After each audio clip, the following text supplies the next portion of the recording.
Hi అండి. అందరికీ నమస్కారం. జూన్ 14 జ్యేష్ఠ అమావాస్య. ఈ యొక్క అమావాస్య అనేది మనకి అమావాస్య గడియలు పైగా ఆదివారంతో పాటు కలిసి వస్తున్నాయి. మేషరాశి వారు జాగ్రత్తగా వినండి. ఎక్కడున్నా సరే మర్చిపోకుండా కుక్కకు ఇది పెడితే చాలు తరతరాలు తిన్న తరగని ఆస్తి అనేది వస్తుంది. ఎన్నో పనుల్లో ఉంటారు. అలాగే చాలా బిజీ లైఫ్ స్టైల్ అనేది జరుగుతూ ఉంటుంది. కొంచెం మానసికంగా కూడా ఇబ్బందులు పడుతూ ఉంటారు. ఈ రాశివారు ఇలా చెప్పుకుంటూ పోతే ఈ మధ్యకాలంలో గత కొన్ని రోజుల నుంచి కొన్ని నెలల నుంచి డబ్బు కూడా చేతిలో నిలకడగా ఉండటం లేదనే చెప్పుకోవచ్చు. అలాగే మీకు ఎప్పుడూ కూడా ఏదో ఒక కష్టంతో సమస్యలతోటి అనారోగ్య సమస్యలతోటి లేదంటే తరచుగా ఇంట్లో భార్యాభర్తల మధ్య గొడవలు జరగటం లేదంటే పిల్లలు చెప్పిన మాట వినకపోవటం మానసికంగా కృంగిపోయి ఉంటారు ఈ రాశివారు. కాబట్టి ఎన్ని పనుల్లో ఉన్నా కానీ గుర్తించుకొని ఈ అమావాస్య రోజు కుక్కకు ఇది పెడితే చాలండి. మీరు ఏ సమస్యలతోటి బాధపడుతున్నా కానీ అలాగే జాతకపరంగా మీకు ఉన్నటువంటి శని దోషాలు పోవాలన్నా కానీ ఏళ్ళనాటి శని దోషాలు పోవాలన్నా కానీ మృతి దోషాలు పోవాలన్నా కానీ మీరు చేస్తున్నటువంటి వృత్తి వ్యాపారాల్లో అదృష్టం అనేది మీకు కలిసి రావాలన్నా కానీ ఈ అమావాస్య రోజు కుక్కకి ఇది పెట్టండి చాలు. మీరే తర్వాత నిజంగా మా జీవితంలో ఈ విధంగా కుక్కకు తినిపించిన తర్వాత మాకున్నటువంటి కష్టాలు చాలా వరకు అంటే 100లో 96%, 97% వరకు తగ్గిపోయాయని చెప్పి మళ్ళీ వచ్చి మీరే నాకు కామెంట్ చేస్తారు.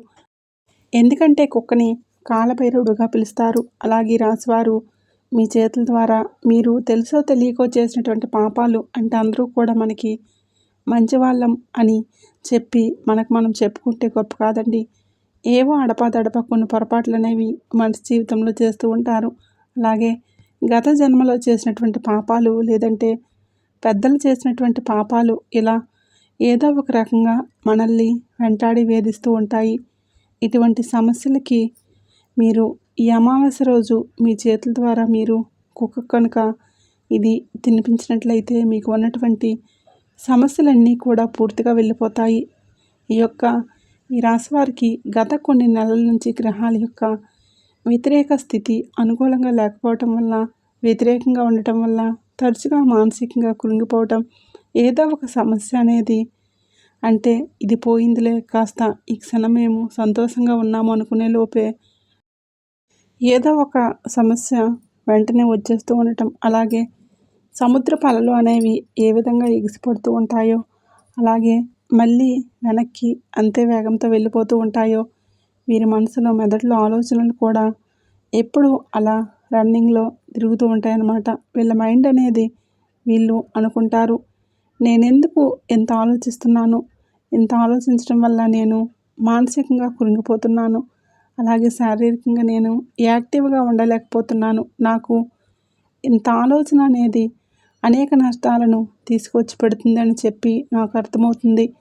అయినా కానీ ఈ ఆలోచన నుంచి నేను బయటపడలేకపోతున్నానని చెప్పి చాలా రకాలుగా ఇబ్బందిగా ఫీల్ అయిన రోజులు కూడా మీ జీవితంలో ఉన్నాయి. కాబట్టి ప్రతి సమస్యకు కూడా మీరు అమావాస్య రోజు ఈ చిన్న పని చేసి చూడండి. మీరు తరతరాలు తిన్న తరగని ఆస్తితో పాటు ఆనందం, ఆరోగ్యం, ఆయుస్సు, గ్రహాల యొక్క అనుకూల స్థితి మీరు ఏది అనుకొని సంకల్పించుకొని ఈ పని చేస్తారో ఆ సంకల్పం అనేది ఖచ్చితంగా సిద్ధిస్తుందన్నమాట. ఇక ఆలస్యం చేయకుండా వీడియోలోకి అయితే వెళ్ళిపోదాం. వీడియోలోకి వెళ్ళే ముందు ఒక చిన్న రిక్వెస్ట్ అండి. మొదటిసారి మన ఛానల్ని చూస్తున్నట్లయితే ఇప్పుడే సబ్స్క్రైబ్ చేసుకొని వీడియోకి లైక్ ఇచ్చి హైప్ ఇచ్చి కొంతమంది మీ రాశి వారికి ఈ వీడియోని షేర్ చేయడం మాత్రం అసలు మర్చిపోకండి. మీ యొక్క మానసిక స్థితి అనేది ఏ విధంగా ఉంటుందంటే కనుక ఇప్పుడు ప్రస్తుత కాలంలో మనం గమనించుకున్నట్లయితే ఏదైనా కానీ అందరికంటే నేను మంచిగా ఉండాలి, ఒకరి కింద చేయి చాచకూడదు, డబ్బును బాగా సంపాదించాలి, ఏదో ఒక వృత్తిలో నాకంటూ ఒక ప్రత్యేకమైన గుర్తింపును తెచ్చుకోవాలి, నా పనులు నేనే అంటే పోస్ట్పోన్ చేయకుండా ఏ రోజువి ఆ రోజు చేసుకుంటూ వెళ్ళిపోవాలని చెప్పి చాలా పర్ఫెక్ట్ మైండ్ సెట్ తోటి ఆలోచిస్తారు. కానీ దానికి వ్యతిరేకంగా జరుగుతుంది. పనులన్నీ కూడా పోస్ట్పోన్ చేయడం, అలసటగా ఉండటం, బద్ధకంగా అనిపించడం, చేతిలో ఉన్న రూపాయి, అర్ధ రూపాయి కూడా ఏదో ఒక కారణంగా అనవసరమైన ఖర్చులు అనేవి ఎక్కువగా పెరిగిపోతూ ఉండటం, మానసికమైనటువంటి ఆందోళన, ఇంట్లో తరచుగా భార్యాభర్తల మధ్య గొడవలు జరుగుతూ ఉండటం, దానివల్ల కొంచెం డిప్రెషన్లోకి వెళ్ళిపోవటం, పిల్లలు చెప్పిన మాట వినకపోవటం, ఇలా ఏదో ఒకటి. ఎందుకంటే గత కొన్ని నెలల నుంచి మీకు గ్రహాలు పూర్తిగా వ్యతిరేకంగా ఉన్నాయని చెప్పుకోవచ్చు. కాబట్టి మీకున్నటువంటి ఈ పరిస్థితి నుంచి మీరు అర్జెంటుగా బయటపడాలి. ఎందుకంటే మనిషికి సంతోషమే సగం బలం, సంతోషమే ఆయుష్ని పెంచుతుంది. మనిషి ఎప్పుడూ ఏదో ఒక ఆలోచనతోటి అలా డిప్రెషన్లోకి వెళ్ళిపోతే ఏమవుతుందంటే తిన్న ఒక ముద్ద కూడా శరీరానికి వంట పట్టదు. ఎప్పుడూ కూడా తరచుగా అనారోగ్య సమస్యలు అనేవి వస్తూ ఉంటాయి. అలాగే కోపం, ఆవేశం అనేవి ఎక్కువగా పెరిగిపోవటం వల్ల మానసికంగా డిప్రెషన్లోకి వెళ్ళిపోతే ఒంటరితనాన్ని ఫీల్ అయిపోతారు. రకరకాలైనటువంటి పిచ్చి ఆలోచనలతోటి మీ మనసంతా కూడా పాడైపోతుందన్నమాట. కాబట్టి మీ యొక్క శని యొక్క అనుగ్రహం అనేది మీ మీద పుష్కలంగా కలిగి మీకున్న సమస్యలన్నీ కూడా ఈ చిన్న పరిహారం అనేది అమావాస్య తిథి రోజు చేసుకోవడం వల్ల మీకు కలుగుతుంది. అలాగే ముఖ్యంగా ఈ యొక్క పరిహారం అనేది చేసుకోవడానికి మీకు పైసా ఖర్చు కూడా ఉండదు. మీరు ఎక్కడికి కూడా వెళ్ళాల్సిన అవసరం లేదు. మీరు ఉన్న చోటే మీ ఇంట్లోనే ఉండి ఈ పరిహారాన్ని చక్కగా చేసుకోవచ్చు. మీరు చేస్తున్నటువంటి వృత్తి, ఉద్యోగ, వ్యాపారాల్లో కూడా ఎక్కువగా అంటే తరచుగా చిన్న చిన్న వాటికే ఎక్కువగా డిస్టర్బెన్స్ అనేది వచ్చేస్తూ ఉండటం, ఒకటి అనుకొని మరొకటి చేయటం, ఎంత కష్టపడి చేసినా కూడా చేసిన దానికి సరైనన్ని మార్కులు రాకపోవటం, మార్కులు అంటే కనుక మీరు ఎంతైతే ఎక్స్పెక్టేషన్స్ చేసుకుంటారో అంతగా దానికి విరుద్ధంగా పూర్తిగా డౌన్ అయిపోతూ ఉండటం, అయ్యో నేను ఇంత కష్టపడ్డాను, దీనికోసం నేను ఇంత సమయాన్ని కేటాయించాను, నా శక్తినంతా కూడగొట్టుకొని పనిచేశాను, అయినా కూడా నాకు చివరికి అందులో నిరాశ మాత్రమే మిగిలింది, నేను కోరుకున్నదైతే జరగలేదని చెప్పి చాలా వరకు కూడా దాని గురించి ఆలోచిస్తూ ఉండటం. ఈ మధ్యకాలంలో డబ్బు కూడా చేతిలో నిలకడగా మీకు నిలబడటం లేదు చెప్తూ ఉంటారు. మనిషికి బంధాలు ముఖ్యం, డబ్బు ముఖ్యం కాదని చెప్పి నిజానికి చెప్పుకోవాలంటే బంధాలు ముఖ్యమే. కానీ మనిషి నలుగురిలో విలువగా బ్రతకాలన్నా కానీ, నలుగురిలో ఒక గుర్తింపు తెచ్చుకోవాలన్నా కానీ, చిన్న చిన్న కోరికలు తీర్చుకోవడానికైనా చేతిలో డబ్బు చాలా అవసరం. ఈ రోజుల్లో డబ్బు లేనిదే ఏ పని కూడా జరగదు. అలాగే ఎవరూ కూడా మనకి విలువివ్వరు. 10 మందిలోకి వెళ్తే డబ్బున్న వాడిని ఒక రకంగా చూస్తారు, డబ్బు లేని వాడిని మరొక రకంగా చూస్తారు. మనిషికి ఒక నాడి లాంటిది డబ్బు. కాబట్టి ఖచ్చితంగా డబ్బు అనేది ముఖ్యం అన్న విషయం గుర్తుంచుకోండి. కాబట్టి ఆ డబ్బు కోసం, ఈ డబ్బును సంపాదించే ఈ వేటలో చాలామంది కూడా తప్పుడు మార్గాలను ఎంచుకుంటూ ఉంటారు. కానీ రాశివారు చాలా నిజాయితీపరులు. తమ యొక్క కష్టాన్ని తాము నమ్ముకుంటారే తప్ప ఎప్పుడూ కూడా తప్పుడు మార్గం వైపు అడుగులు పెట్టరు. అలాగే ఒకరి నుంచి మాయమాటలతోటి మభ్యపెట్టి వారిని మోసం చేసి డబ్బుని గుంజుకోవాలని చెప్పి ఏ రోజు కూడా ఆలోచించరు. నీతిగా, నిజాయితీగా బ్రతికే వారిలో మొదటి స్థానంలో ఈ రాశివారే ఉంటారు. తమ కష్టాన్ని నమ్ముకొని అవసరమైతే తప్ప తమ మీద ఆధారపడిన వారికి ఉన్న అర్ధ రూపాయిలో ఒక పావలా ఇచ్చైనా సహాయపడతారు. కానీ ఎదుటివారి యొక్క సొమ్ము ఈ రాశివారు ఏ రోజు కూడా తిని ఎదగరన్నమాట. కాబట్టి ఈ రాశివారికి చుట్టుప్రక్కల ఉండే సపోర్ట్ అనేది చాలా తక్కువగా ఉంటుంది. అలాగే పెద్దల నుంచి వచ్చిన డబ్బు కానీ, ఆస్తుపాస్తులు కానీ ఏవి కూడా వీరికి ఎక్కువగా ఉండవు అనే చెప్పుకోవచ్చు. చాలా తక్కువగా ఉంటాయి అని చెప్పుకోవచ్చు. వీరు చిన్నదైనా పెద్దదైనా వీరి కష్టాన్నే నమ్ముకొని వీరి కష్టం మీదే సంపాదించుకున్నదే అవుతుందే తప్పితే ఎవరూ కూడా వీరి యొక్క మనసులో కోరికలను అర్థం చేసుకునే పని ఏ రోజు కూడా వీరికి ఏది కూడా చేయలేదన్నమాట. కాబట్టే కొంచెం డిస్టర్బెన్స్ అనేది ఉంటుంది. వీళ్ళ మనసు ఎప్పుడూ కూడా అందరి మీద ప్రేమను నేను చూపిస్తున్నాను కదా, నా మీద ప్రేమని అందరూ స్వార్థంగానే చూపిస్తున్నారు, నన్ను ఏదో ఒక రకంగా అవసరాలకు వాడుకోవడానికి మాత్రమే మంచిగా నా దగ్గర నటిస్తున్నారు, అంతే తప్పితే నా దగ్గర కూడా వాళ్ళు నిజాయితీ అయినటువంటి ప్రేమను చూపించడం లేదని చెప్పి కొంచెం ఎప్పుడు ఆ మైండ్ తోటి ఆలోచిస్తూ ఉంటారు. అలాగే చెప్పుకోవాలంటే భార్యాభర్తల విషయానికి వస్తే సగం జీవితం అంటే తల్లిదండ్రుల దగ్గర 20% బతికితే పిల్లలు మిగతా 75% ఒకరికొకరు భార్యాభర్తలు బ్రతకాలి. కానీ తరచుగా ఈ రాశి వారికి భార్యాభర్తల మధ్య ఎప్పుడు ఏదో ఒక సమస్య రావటం, తరచుగా గొడవలు పడుతూ ఉండటం, వీరికి ఈ యొక్క లైఫ్ పార్ట్నర్ వలన అసలు మనశ్శాంతి అనేది ఉండదన్నమాట. అయినప్పటికీ కూడా నేను సర్దుకోవాలి, నాకు ఈ లైఫ్కి ఇంకా ఇంతే, అంతకు మించి నేను ఎక్కువగా ఎక్స్పెక్టేషన్స్ అనేవి పెట్టుకోకూడదు, నా జీవితం అనేది ఇలా ముందుకు వెళ్ళిపోవాలి తప్ప నేను ఏది మార్చలేనని చెప్పి మళ్ళీ వీరికి వేరే మోటివేట్ చేసుకొని వీరిని వీరే ఓదార్చుకొని మళ్ళీ మామూలుగా ఉండడానికి చాలా చక్కగా ప్రయత్నిస్తారు. ఎందుకంటే వీరిని ఎక్కువగా మోటివేట్ చేసే వాళ్ళు కూడా న్యాయంగా ఎవరూ ఉండరనే చెప్పుకోవచ్చు. ఈ విధంగా చెప్పుకుంటూ పోతే వీరు అనేక రకాలైనటువంటి కష్టాలతో పెరిగిన జీవితమే వీరికి ఎక్కువగా ఉంటుంది. ఎక్కువగా బాధలు, కన్నీరు, కష్టాలు, నష్టాలు తప్పితే ఎప్పుడో ఒకసారి చుట్టం చూపుగా పలకరించే వెళ్ళే అదృష్టాలే తప్ప వీరి జీవితంలో ఎక్కువ ప్రశాంతత లేని జీవితమే ఉంటుందని చెప్పుకోవచ్చు. ఏది ఏమైనప్పటికీ కూడాను మేము ఇన్ని కష్టాలు పడుతున్నాము, మేము ఇన్ని బాధలు పడుతున్నాము, మేము ఇన్ని సమస్యలు అనుభవిస్తున్నామని చెప్పి నలుగురికి చెప్పుకోవడానికి ఏ రోజు కూడా ఇష్టపడరు. ఎందుకంటే ఎంత చెప్పుకున్నా కూడా ఏం ఉపయోగం వాళ్ళకి, మనకి వాళ్ళు ఏమన్నా వచ్చి 10 రూపాయలు ఇస్తారా, లేదంటే ఒక పూట అన్నం పెడతారా, లేదంటే మన మీద నిజమైన ప్రేమ శ్రద్ధ వారికి ఎందుకు అనవసరంగా చెప్పుకొని మనం అలసైపోవడమే అని చెప్పి ఈ తరహాలో ఆలోచిస్తూ ఉంటారనమాట. ఎన్ని కష్టాలు పడినా, సమస్యలు ఎదురైనా కూడా మానసికంగా బలంగా ఉండడానికి ప్రయత్నిస్తారు. మళ్ళీ అప్పటికప్పుడు ఒంటరితనాన్ని వెతుక్కుంటారు. ఒంటరితనంలో మళ్ళీ తరచుగా అంటే ఏదైతే జరిగిపోయినటువంటి సన్నివేశాలు ఉన్నాయో, ఏదైతే ప్రస్తుత పరిస్థితి బాధిస్తుందో వాటన్నింటినీ కూడా మనసులో ఆలోచించుకొని తరచుగా దిగులు పడిపోతూ కన్నీరు పడుతూ ఉంటారనమాట.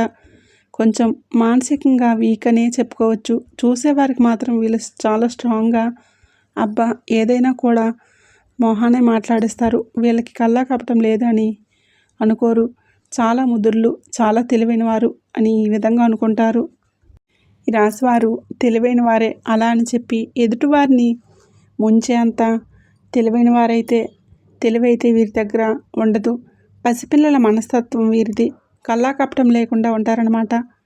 ఎన్ని బాధల్లో ఉన్నా కూడా కాస్తంత ఒక చిరుగాలి లాంటి కాస్త ఒక ప్రశాంతత అనేది కలుగుతుంది. అంటే నిజంగా భగవంతుడి యొక్క అనుగ్రహం ఉంది కాబట్టే. అయితే మీకు ఉన్నటువంటి ప్రతి సమస్య ఇక్కడ గుర్తుంచుకోండి.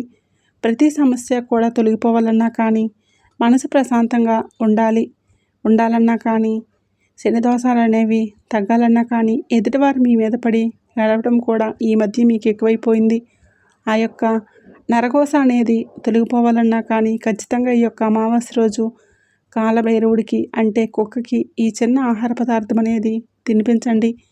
ఈ యొక్క కాలభైరవుడి యొక్క అనుగ్రహం మీకు కలిగిందంటే మీరు పట్టిందల్లా బంగారం అవుతుంది. నిజంగా ఈ విధంగా పెట్టిన తర్వాత చూడండి మీ జీవితంలో ఎంత అదృష్టం అనేది కలిసి వస్తుందో. ఈ యొక్క పరిహారం చేయడానికి మీరు చక్కగా సూర్యోదయానికి ముందే నిద్ర లేవండి. నిద్ర లేచిన తర్వాత తలస్నానం చేయండి. తలస్నానం చేయాలంటే సాంపుతోటి, కుంకుడుకాయలతోటి తల రుద్దకండి. ముందు రోజే మీరు సాంపుతోటి తలస్నానం చేసేసి తర్వాత ఆదివారం రోజు ఒట్టి నీళ్ళు తల మీద పోసుకోండి. ఈరోజు ఎట్టి పరిస్థితుల్లో కూడా నలుపు రంగు వస్త్రాలను ధరించకండి. అలాగే ఈరోజు నాన్ వెజ్ ఇంటికి తెచ్చుకోవడం కానీ తినడం కానీ చేయకండి. కోడిగుడ్డు కూడా ఈరోజు ఎట్టి పరిస్థితుల్లో కూడా తినకూడదు అన్న విషయాన్ని గుర్తుంచుకోండి. అలాగే నలుపు రంగు వస్త్రాలను ధరించకండి. ఈరోజు మీరు గుర్తుంచుకొని ఈ అమావాస్య తిథి రోజు చేయవలసింది ఏంటంటే, ఇంట్లో పెంచుకునే కుక్క కాకుండా వీధి కుక్క ఉంటుంది కదండి, వీధి కుక్క, నలుపు రంగు కుక్క ఉంటే ఇంకా మంచిదన్నమాట. అలా నలుపు రంగు కాకుండా మిగతా రంగుల్లో ఉండే ఏ కుక్క అయినా కూడా పర్వాలేదు. నలుపు రంగు ఉంటే నలుపు రంగు కుక్కకు పెట్టండి. లేదంటే కనుక ఇంకా ఏ రంగులో ఉన్న కుక్కైనా కూడా పర్వాలేదు, పెట్టుకోవచ్చు. అలాగే ఈరోజు మీరు అన్నం తినేటప్పుడు మొదటి ముద్దని కాకికి పెట్టండి. కాకి శని భగవానుడికి అధిపతి, పైగా అమావాస్య తిథి, అందులోనూ పితృదేవతల యొక్క అనుగ్రహం కూడా మనకు కలుగుతుంది. శని భగవానుడి యొక్క ఆశీర్వాదం కూడా మీకు కలుగుతుందన్నమాట. కాబట్టి కాకి అన్నం పెట్టడం కూడా ఎట్టి పరిస్థితుల్లో కూడా మర్చిపోవద్దు. అలాగే మీరు ఈరోజు కుక్కకి ఏ విధంగా అన్నం పెట్టాలంటే కనుక దీనికోసం ఒక విస్తరాకు కానీ లేదంటే ఒక పాత ప్లేట్ కానీ తీసుకోండి. ఈ విధంగా పాత ప్లేట్ని తీసుకోండి. తెల్ల అన్నాన్ని తీసుకున్న తర్వాత అందులో కొంచెం ఒక స్పూన్ అంత నువ్వుల నూనె వేయండి. ఈ విధంగా వేసిన తర్వాత నల్ల నువ్వులు ఉంటాయి కదండి, నల్ల నువ్వులను పొడి చేసుకోండి. శుక్రవారం పూట సాయంత్రం పూట పొడి చేసుకుని పెట్టుకోండి. శనివారం పూట తెచ్చుకోవద్దు, గుర్తుంచుకోండి. నల్ల నువ్వులు కానీ నువ్వుల నూనె కానీ ఇంకా ఏ ఇతర నూనెలు కానీ శనివారం పూట తెచ్చుకోకూడదు. శుక్రవారం రోజు మాత్రమే ముందుగా రెడీగా నల్ల నువ్వులు పొడి చేసుకుని పెట్టుకొని ఈ యొక్క నల్ల నువ్వుల పొడిని ఈ తెల్ల అన్నంలో నెయ్యి నూనె వేసిన అన్నంలో కలిపేసేయండి. తర్వాత చక్కగా ఒక కప్పుడు గడ్డ పెరుగు అంటే ప్యాకెట్ పెరుగైనా పర్వాలేదు, లేదంటే మీరు ఇంట్లో పాలతో తోడు వేసుకున్న పెరుగైనా కూడా పర్వాలేదు. మీరు పెరుగుతోటి ఆ అన్నాన్ని చక్కగా కలపండి. ఈ విధంగా కొంచెం పెరుగు ఎక్కువ వేయండి, ఎందుకంటే కుక్కకి పెరుగు అన్నం అంటే చాలా ఇష్టం. కాబట్టి పెరుగును కొంచెం ఎక్కువగా వేసి కలపండి. ఈ విధంగా కలిపినటువంటి నల్ల నువ్వుల నూనె పెరుగు వేసిన అన్నాన్ని కుక్కకి తినిపించండి. ఈ విధంగా తినిపించేటప్పుడు మీ యొక్క కష్టాలు, బాధలు, సమస్యలన్నీ తీర్చమని చెప్పి మీ మనసులో ఆ కుక్కని కాలభైరవుడి యొక్క స్వరూపంగా భావించుకొని మీ కోరిక ఏదైతే ఉందో ఆ కోరికను సంకల్పించుకొని మీరు కుక్కకి చాలా ఇష్టంగా భక్తితోటి ఆహారాన్ని తినిపించండి. కుక్కకి ఇలా పెడితే చాలు. మీరు ఏవైతే ఏలినాటి శని దోషాలతో, అర్ధాష్టమ శని దోషాలతో, అకాల మృత్యు దోషాలు, అలాగే మీరు ఏవైతే గ్రహాల యొక్క వ్యతిరేకపు స్థితుల వల్ల మీరు అనుభవిస్తున్నటువంటి బాధలతోటి, ఏవైతే కష్టాలతోటి ఉన్నారో అవన్నీ పూర్తిగా తొలగిపోవడంతో పాటుగా మీరు చేసే వృత్తి, ఉద్యోగ, వ్యాపారాల్లో చక్కటి అదృష్టం అనేది కలిసి వస్తుంది. భార్యాభర్తల మధ్య గొడవలు తగ్గుతాయి. ఇంట్లో అనారోగ్య సమస్యలు, మీకున్నటువంటి అనారోగ్య సమస్యలు తగ్గిపోతాయి. ఇంట్లో ఒక పాజిటివ్ వాతావరణం అనేది నెలకొంటుంది. మొదట మీ మనసులో ఒక బరువు భారం అనేది దిగిపోయినట్లుగా అనిపించి మనసు ప్రశాంతంగా ఉంటుందన్నమాట. ఏ పని చేయాలన్నా కూడా హ్యాపీగా అనిపిస్తుంది. చాలా యాక్టివ్గా, ఆనందంగా పనిచేసుకుంటారు. అలాగే చేసే పనుల్లో కూడా లక్ష్మీ కటాక్షం అనేది మీకు కలుగుతుందన్నమాట. చక్కటి ఆరోగ్యంతో పాటుగా ఆనందం, మనశ్శాంతి, ఐశ్వర్యం అనేది మీకు మంచిగా కలిసి వస్తుందన్నమాట. ఈ అవకాశం అనేది వదులుకోకండి. మీకు ఆదివారంతో పాటు ఈ యొక్క అమావాస్య తిథి అనేది కలిసి రావడం చాలా అంటే చాలా అదృష్టం. పైగా వైశాఖ అమావాస్య కాబట్టి కుక్కకి ఈ విధంగా తినిపించండి. మీకు ఉన్నటువంటి దోషాలు పూర్తిగా తొలగిపోతాయి. అదృష్టం అనేది కలిసి వస్తుంది. అర్థమైంది కదండి. మరి మీకు ఈ వీడియో నచ్చిందని అనుకుంటున్నాను.